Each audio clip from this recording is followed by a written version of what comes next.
आदाब। महाराष्ट्र न्यूज में आप सभी का इस्तकबाल है। पहले हेडलाइंस।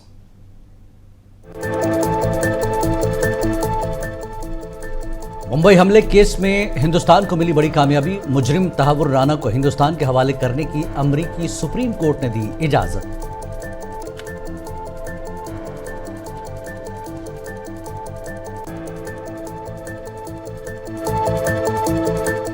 शिवसेना यूबीटी के लीडर संजय राउत ने मरकजी हुकूमत से मफरूर नीरव मोदी, दाऊद इब्राहिम को वतन वापस लाने का किया मुतालबा।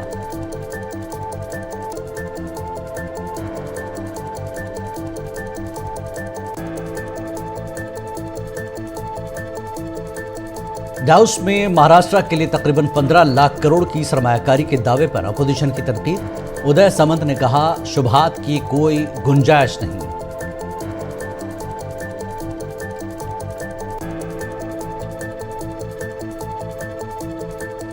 महाराष्ट्र में गैर कानूनी तारिकीन वतन पर रियासती हुकूमत का बड़ा फैसला। पैदाइश और मौत के सर्टिफिकेट की इजरा की तहकीकात के लिए एसआईटी तश्कील।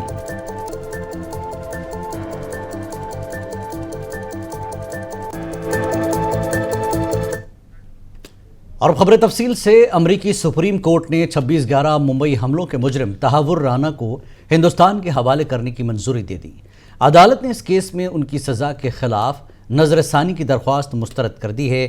हिंदुस्तान कई सालों से पाकिस्तानी नजात कैनेडियन शहरी राना की हवालगी का मुतालबा कर रहा है। राना को 2008 के मुंबई दहशतगर्दाना हमलों के केस में मुजरिम करार दिया गया। राना को हिंदुस्तान के हवाले न करने का यह आखिरी कानूनी मौका था। इससे पहले वो सैन फ्रांसिस्को में नॉर्दर्न सर्किट के लिए अमरीकी अदालत बराए अपील समेत मुतादिद वफाकी अदालतों में कानूनी लड़ाई हार चुका है।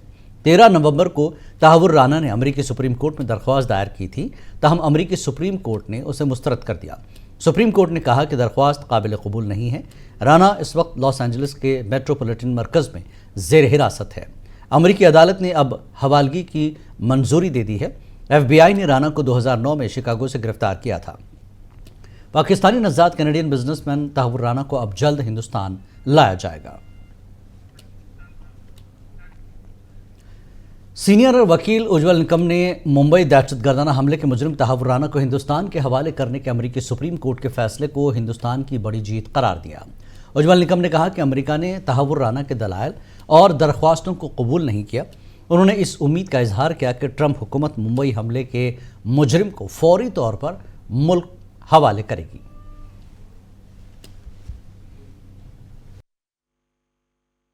भारत सरकार की ये कूटनीति की बड़ी कामयाबी है, ऐसा मैं मानता हूं, क्योंकि तहव्वुर राना ने जो खुद को बचने की एक आखिरी कोशिश की थी, जो रिव्यू पिटीशन सुप्रीम कोर्ट में दर्ज किया था, वो सुप्रीम कोर्ट ने रिजेक्ट कर दिया है।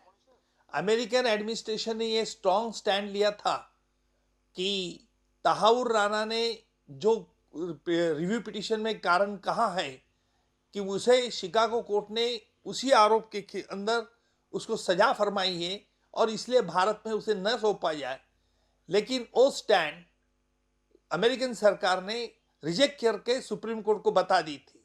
सुप्रीम कोर्ट ने ये ग्राउंड उसको मान लिया और उसे तहव्वुर राना को भारत में भेजने का एक फैसला कर लिया और उसका रिव्यू पिटीशन रिजेक्ट कर दिया।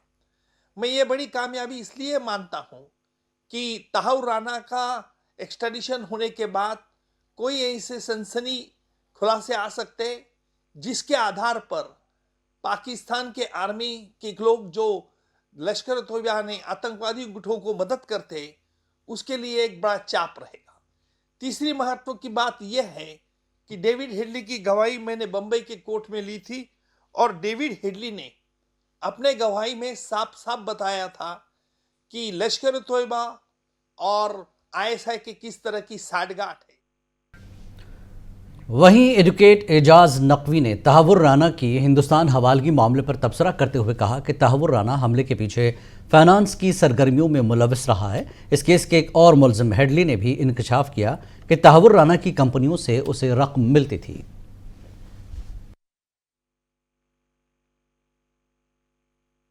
मुंबई में जो तहव्वुर को अक्यूज बनाया गया है चार्जशीट में, उसके बारे में बताया गया है कि जितने भी फाइनेंसिंग एक्टिविटीज थी, जितने भी कोवर्ट सपोर्ट्स थे, जितने भी हिडन सपोर्ट्स थे, पाकिस्तानी सपोर्ट्स थे और दहशतगर्दों के सपोर्ट थे, वो सो कॉल्ड वो उसको पीछे से जो है हेडली को फाइनेंसिंग की एक्टिविटीज में वो शामिल था और उसके पीछे उसने जो है कोवर्ट प्रोजेक्ट्स लगाए हुए थे कनाडा में, लेकिन बिजनेसेस और डीलिंग्स उसकी जो पोर्ट्रीज की थी और जो तमाम और लाइव स्टॉक्स की थी वो यूएस में करता था और उसके पैसे वो डाइवर्ट करता था हेडली को, ऐसा हेडली ने बताया है। और वो बॉम्बे में भी जब केस चला मुंबई में, तो हेडली ने ये बताया कि उसको जो पैसे मिलते थे, ज्यादातर जो रकम थी वो तहव्वुर हुसैन राणा की कंपनियों से मिलती थी। देखिए शिवसेना यूबीटी के लीडर संजय राउत ने मरकजी हुकूमत से मफरूर नीरव मोदी को वापस लाने का मुतालबा किया। नीरव मोदी पर धोखाधड़ी और मनी लॉन्ड्रिंग के इल्जामात हैं। संजय राउत ने कहा कि गैंगस्टर दाऊद इब्राहिम और टाइगर मेमन समेत दीगर मफरूर मुल्जिमान को भी वापस लाया जाए। लोकसभा आणि विधानसभा आली परत की वाल्मिकी कराडा परत संत होणार, भाजपा त्याला संत पदाचा दर्जा देणार, महामंडलेश्वर करेल। देखिए, ये एक न्यायालयीन प्रोसेस है। मुंबई में जो टेररिस्ट अटैक हुए थे उसमें ताहूर राणा का हाथ रहा। अमेरिका ने उसको हिंदुस्तान में भेजने की अब परमिशन दी है, अच्छी बात है। लेकिन नीरव मोदी का क्या? मेहुल चौकसी कब आएगी? आपने दाऊद इब्राहिम, छोटा शकील को भी हिंदुस्तान में घसीट कर लाने की बात की थी बीजेपी ने, ये सब कब आएगी? ताहूर राणा की तो बात खत्म हो गई। अब ठीक है, आप यहाँ आएंगे, थोड़ा इवेंट करेंगे, ताहूर राणा को लाया, ताहूर राणा को लाया, और क्या करेंगे? ये पूरा जो मुकदमा है चल गया है। अब यहाँ बिठाएंगे 10-15 दिन तक, आप इतनी बड़ी बात हमने की है, दाऊद को लाइए ना। अमेरिकी सुप्रीम कोर्ट की जानब से 26/11 हमले की एक मुतासरा देविका नटवरलाल का कहना है कि तहव्वुर हुसैन राणा को हिंदुस्तान लाया जा रहा है, वो इससे बहुत खुश हैं। देविका ने कहा कि ऐसे दहशतगर्दों को फांसी दी जाए। मैं इस मामले पे ये कहना चाहती हूँ कि तहव्वुर राणा को इंडिया लाया जा रहा है, इस बात से मैं काफी खुश हूँ। मैं ये चाहती हूँ कि उसे लाया जा रहा है तो उससे सारी इन्फॉर्मेशन हमें मिली जाए, हमारे इंडियन गवर्नमेंट को, और उसे सख्त से सख्त जल्दी से जल्दी सजा दिया जाए। ऐसे आतंकवाद को सिर्फ फांसी की सजा होनी चाहिए, क्योंकि 26/11 में उसका भी पूरा हाथ था। मैंने सुना है वो रेकी करके गया था 26/11 के टाइम पे। तो ये आतंकवाद को जो बढ़ावा दे रही है, आतंकवाद के साथ है, जो भी हो, ये सारे लोगों को, सभी को फांसी की सजा होनी चाहिए। और तहव्वुर राणा को लाके जितने दिन रखा जाए तो उससे जितनी इंफॉर्मेशन मिली जाए वो बहुत बड़ी बात होती है। तो मुझे इस बात से बहुत खुशी हो रही है कि उसे लाया तो जा रहा है, बट उसे सजा भी देनी चाहिए। 26/11/2008 की रात में मेरे पापा, मेरे भाई और मैं, हम तीनों पुणे जाने वाले थे बड़े भाई को मिलने के लिए।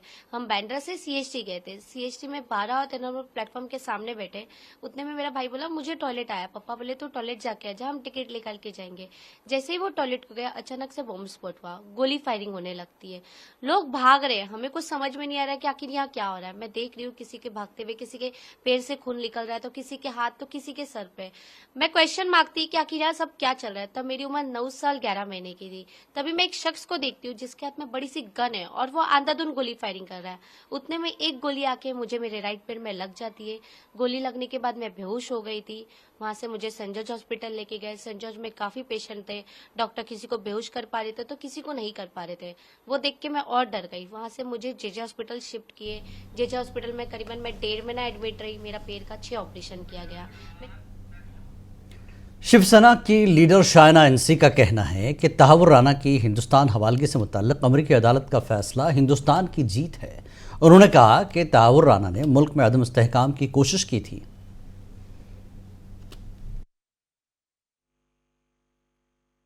This is a great victory for India and Bharat.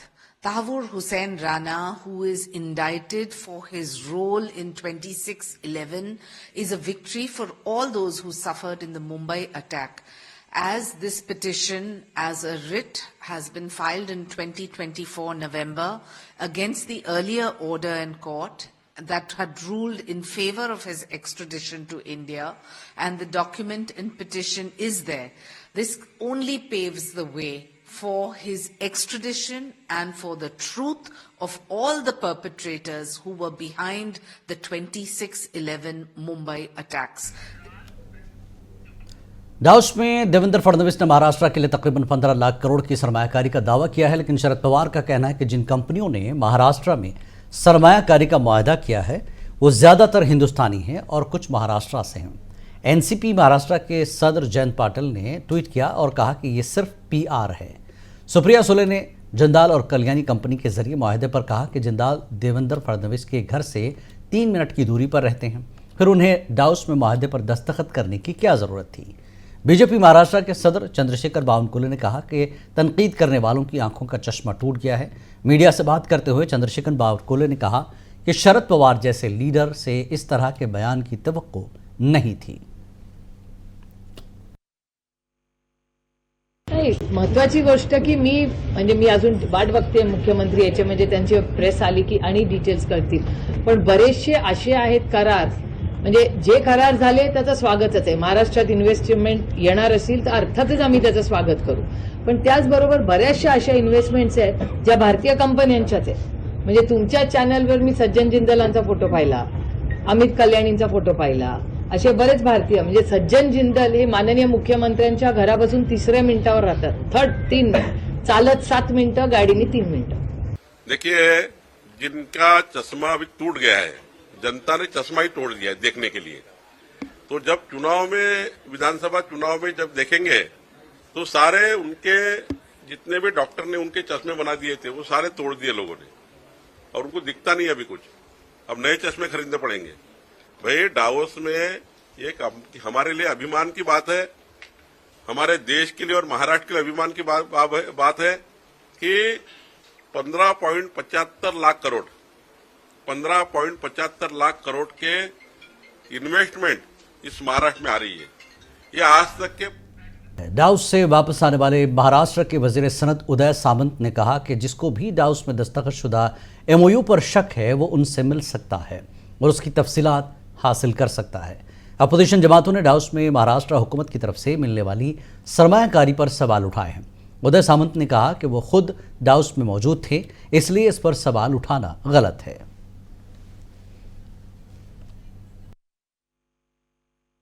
ये उसका प्रूफ है। जब पैविलियन का उद्घाटन इनॉग्रेशन हो रहा था तब मैं सीएम साहब से पहले वहां पहुंचा था। 20 तारीख थी वो, 19 तारीख को मैं यहां से गया था। 20 तारीख को जब पैविलियन का उद्घाटन हुआ तब वहां मौजूद था। दूसरे दिन भी सब जो एमओयूज हो रहे थे तब भी मैं मौजूद था। तीसरे दिन भी मौजूद था।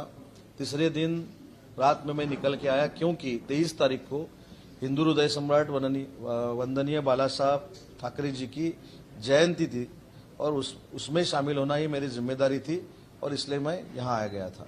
लेकिन आज के पत्रकार परिषद में जलन कैसी होती है वो दिखाई दी और एमओयू इतने हो गए, एमओयू इतने नहीं हो गए, इसके ऊपर सवाल उठाए गए। ये सब proof as a industry minister करके मेरे पास है।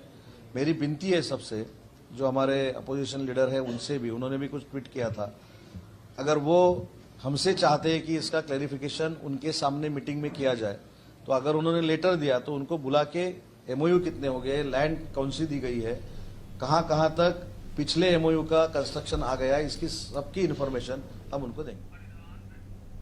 महाराष्ट्र बीजेपी के सदर चंद्रशेखर बावनकुले ने कहा कि 2029 तक कांग्रेस पार्टी मुल्क के नक्शे से मिट जाएगी।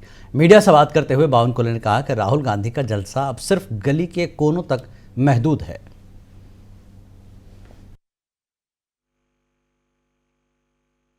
अब राहुल गांधी का जो बैठक होती है वो 30-40 लोगों में होती है। 20-25 लोग रहते हैं उनके बैठक में। वो नुक्कड़ बैठक लेते हैं अभी आजकल, तो उनको सभागृह लेना पड़ता है छोटा छोटा, तो वो अपनी साख बचा रहे, घूम रहे इधर उधर।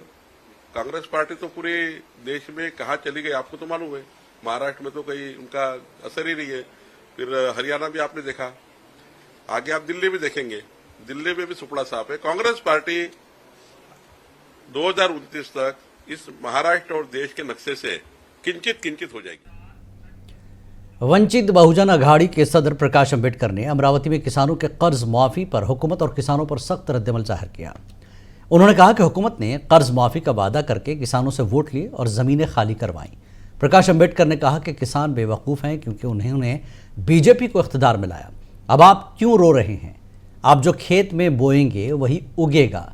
प्रकाश अंबेडकर ने मजीद कहा कि उन्होंने किसानों को बेवकूफ़ कहा है, इसलिए लोग उन्हें गाली देंगे, लेकिन उन्हें इसकी कोई परवाह नहीं है। किसानों ने गलत हुकूमत का इंतखाब किया और अब वो इसका खमियाजा भुगत रहे हैं। शेतकरी सगळ्यात मूर्ख आहे असं मी त्या ठिकाणी म्हणणार आहे। मागचं सरकार होतं, त्याच्या मागचंही सरकार होतं, त्यांनी कर्जमाफी देतो, इंटरेस्ट माफी देतो, आम्ही तुमचा 7-12 कोरा करतो। मी मूर्ख याच्यासाठी म्हणालो शेतकऱ्याला की त्यांनी पुन्हा सत्तेवरती कोणाला आणलं आणि आता कशाला रडत बसलाय? शेतामध्ये तुम्ही जे पेरणार आहात तेच उगवणार आहात, दुसरं तिसरं उगवणारं नाही आहे। त्याच्यामुळे जे माफी करणारं सरकार नाही ते आता सत्तेमध्ये आल्यानंतर आम्ही। नांदेड़ जिले में उद्धव ठाकरे की शिवसेना के अंदरूनी इख्तिलाफात खुलकर सामने आ गए। शिवसेना के युवा सेना जिला कोऑर्डिनेटर योगेश नंदनूनकर ने मुख्य बबन थोराट पर संगीन इल्ज़ामात आयद किए। उनके मुताबिक बबन थोराट ने पार्टी के मुतादिद ओहदेदारों और सीनियर लीडरान की मीटिंग्स के इनेकाद के लिए दलाली के तौर पर लाखों रुपए वसूल किए। योगेश नंदनकर ने मजीद दावा किया कि बबन थोराट के पुणे में वाक़ घर के टैक्स की अदायगी के सबूत भी उन्होंने सहाफ़ियों के सामने पेश किए। इसके साथ ही उन्होंने मुतालबा किया कि थोराट के पास इतनी बड़ी जायदाद कहाँ से आई, इसकी जांच ईडी के जरिए कराई जाए। योगेश नंदन ने बताया कि उन्होंने शिवसेना के सीनियर लीडर संजय राउत से मुलाकात करके तमाम बातों से उन्हें आगाह किया है। इस तनाज़े ने न सिर्फ पार्टी के अंदरूनी मामलात को मंजर आम पर लाया है बल्कि क़यादत के लिए भी एक चैलेंज खड़ा कर दिया है। मैंने आपको जो भी डॉक्यूमेंट दिए, जो शिवसेना पार्टी में काम करता है, जो शिवसेना पार्टी की तरफ इलेक्शन लड़ना चाहता है, जो हमारे एरिया में जो हमारे संपर्क प्रमुख है बबन थोराट, उनको पैसे दिए सिवाय कुछ भी नहीं होता। उनके घर का टैक्स भरो, साहब की सभा चाहिए तो भी पैसे दो, पदाधिकारी कुछ ये करने का है तो भी दो, कोई पद लेना चाहते तो ही पैसे दो। उद्धव साहब की सभा चाहिए थी इसलिए 5 लाख रुपए दिए, फिर उसके बाद पदाधिकारी ये करने के लिए 10 लाख रुपए दिए। उनका घर जो है, उनका घर का 3.5 लाख रुपए टैक्स पे कर दिए। ये सब शिवसेना जो है उद्धव साहब को कुछ भी ऊपर मालूमात नहीं रहती। हमारे जैसा कार्यकर्ता ऊपर जाके बता नहीं सकता, वहाँ तक हमारी आवाज़ पहुँच नहीं पाती। ये नीचे ऐसे पूरे दलाली करने के काम ये संपर्क प्रमुख कर रहे। हाँ, संजय राउत साहब से हमने मिलकर बात की, साहब को बताया, साहब इसके बारे में एक्शन ले तो बोले। फिर भी हमारा बहुत बड़ा राजनीतिक नुकसान हुआ, इसलिए हमने सोचा कि पार्टी से रिजाइन करके यह। फिल्म छावा के ट्रेलर में छत्रपति संभाजी महाराज के रक्स के मनाजिर पर नेशनलिस्ट कांग्रेस पार्टी के तर्जुमान और मुंबई के यूथ सदर अमूल मातले ने शदीद एतराज़ जताया। उन्होंने कहा कि रक्स के मनाजिर इंतहाई गैर हसास हैं। छावा चित्रपटाच्या ट्रेलरमध्ये छत्रपती संभाजी महाराज आणि महाराणी येसुबाई यांचा अपमान करण्यात आलेला आहे।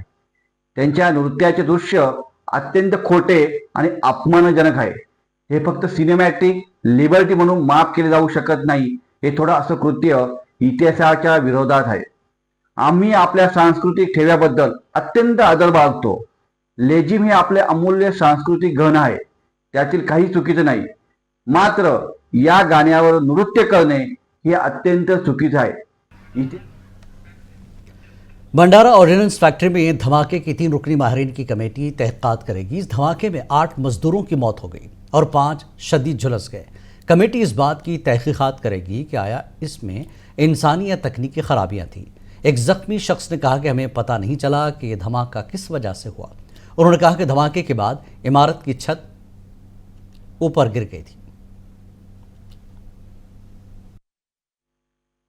हम लोग सर ये मटेरियल जो वेस्ट मटेरियल है उसको हम निकाल रहे थे और एक लाइनर में डाल रहे थे। उसके बाद में 11 साढ़े 11 बजे और हाथ लगाया हमने, और हाथ लगाने के बाद में वो ब्लास्ट कब हुआ कैसे हुआ ये हमको पता ही नहीं चला। वैसे वो पूरी जो दीवार है वो हमारे आंख के ऊपर गिर गई और उसके बाद में हमको कोई होश ही नहीं था। हमको ऐसा लगा कि हम मर गए ऐसे लग रहा था, लेकिन जब होश आया तो हम तीनों लोग फंस गए थे, मलबे में फंस गए थे। और वो फंसने के बाद में मेरे को जैसे होश आया तो इधर आजू बाजू देखा तो वो लोग भी तड़प रहे थे। महाराष्ट्र हुकूमत ने रियासत के कुछ हिस्सों में बांग्लादेश से गैर कानूनी तारिकीन वतन की शिकायत के दरमियान ताखीरी दरख्वास्तों पर पैदाइश और मौत के सर्टिफिकेट के इजरा की तहक़ीक़ात के लिए एक SIT तश्कील दी है। चीफ मिनिस्टर के दफ्तर के एक अहदेदार के मुताबिक इंस्पेक्टर जनरल दत्ता कराले की क़यादत में खुसूसी तहक़ीक़ाती टीम तश्कील दी गई है। ताखीरी दरख्वास्तों में किसी शख्स की पैदाइश या मौत के कम अज़ कम 1 साल बाद दी जाती है। मुंबई में अदाकार सैफ अली खान पर चाकू से हमले के इल्ज़ाम में बांग्लादेशी शहरी शरीफुल इस्लाम की गिरफ्तारी के बाद बांग्लादेशियों के हिंदुस्तान में दाखिल होने और मुल्क में गैर कानूनी तौर पर रिहाइश पजीर होने का मामला इस वक्त जोर पकड़ गया है।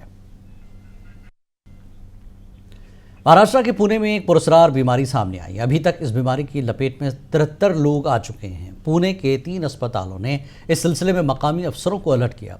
यह बीमारी नौज़ायदा बच्चों को भी अपनी जद में ले रही है। महाराष्ट्र हुकूमत बीमारी को लेकर अलर्ट है।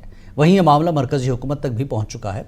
ज़राए से मिली इत्तला के मुताबिक पुणे के मकामी तबकों में महीने में GBS के 1-2 मरीज़ आते रहते हैं, लेकिन गुज़श्ता एक हफ्ते में GBS से मुतासरा 14 मरीजों को वेंटिलेटर पर रखना पड़ गया। राहत की बात यह है कि इस बीमारी का इलाज किया जा सकता है। हुक्काम की जानिब से लोगों को बीमारी के अलामात की जानकारी दी गई। GBS के अलामात में आज़ा का सुन्न होना और तवील मुद्दत तक डायरिया है।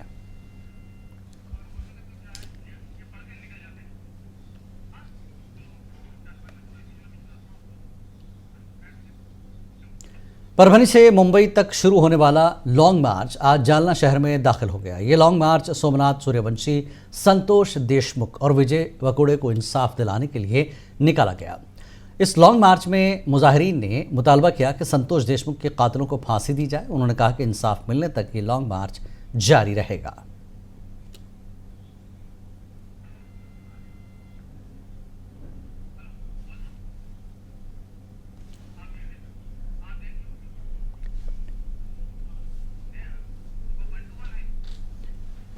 इस सिलसिले में आप देखिए तफसीलात। हमें दीजिए इजाजत।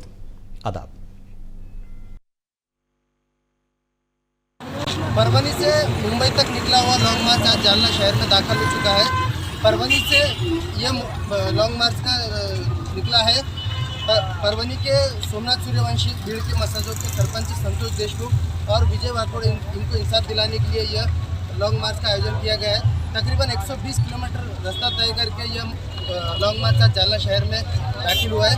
इस लॉन्ग मार्च में भारी मात्रा में भीम अनुयायी शामिल हुए। अपने साथ में कुछ भीम सैनिकों से अपन बात करने की कोशिश करेंगे। क्या मांग है लॉन्ग मार्च में? हमारी मांग है वो सोमनाथ सूर्यवंशी, के विजय वाकोड़े और मस्सा दोस्त के सरपंच संतोष देशमुख, इन तीनों को जब तक न्याय नहीं मिलेगा ये मोर्चा चालू रहेगा। परभनी के प्रकरण में सोमनाथ सूर्यवंशी को पुलिस वालों ने बेरहमी से मारा था। इसी मारहान की वजह से उसका मृत्यु हुआ है और इन्हीं पुलिस वालों के तान तनाव की वजह से विजय वाकोड़े जी का भी निधन हुआ है। और भीड़ के प्रकरण में जो सोमनाथ अपना संतोष देशमुख है उसके हत्यारों को फांसी की सजा होनी चाहिए। ये मांगने के लिए हमने ये लॉन्ग मार्च निकाला है। आज 140 किलोमीटर हम आ चुके हैं, आगे जाएंगे और मुंबई को जाएंगे। आशीष भाई तुम आगे बढ़ो। तपास चालू है, आपका तपास यंत्रणा पर विश्वास नहीं? परभनी के प्रकरण में पुलिस वाले वो दोषी पुलिस वाले थे। पुलिस वालों के खिलाफ पुलिस वाला कोई काम नहीं करता। ये पुलिस वालों को बचाने का काम ये पुलिस वाले कर रहे हैं। परभनी का SP कलेक्टर कर रहे हैं और इस देश के महाराष्ट्र राज्य का मुख्यमंत्री देवेंद्र फडणवीस कर रहे हैं। उनसे हमसे न्याय की उम्मीद नहीं है, इसलिए हम मुंबई जा रहे हैं। ये लॉन्ग मार्च कब तक चलेंगे? बीच में होंगे? जब तक परभनी का प्रकरण जो है अभी उसमें जब तक न्याय नहीं मिलता, शहीद वाकोड़े दादा, सोमनाथ सूर्यवंशी और मस्साजोग के सरपंच संतोष देशमुख, इनको जब तक न्याय नहीं मिलता वो जब तक न्याय नहीं मिलता जब तक हम सब आशीष दादा वाकोड़े इनके नेतृत्व में मुंबई लॉन्ग मार्च तक जा रहे हैं।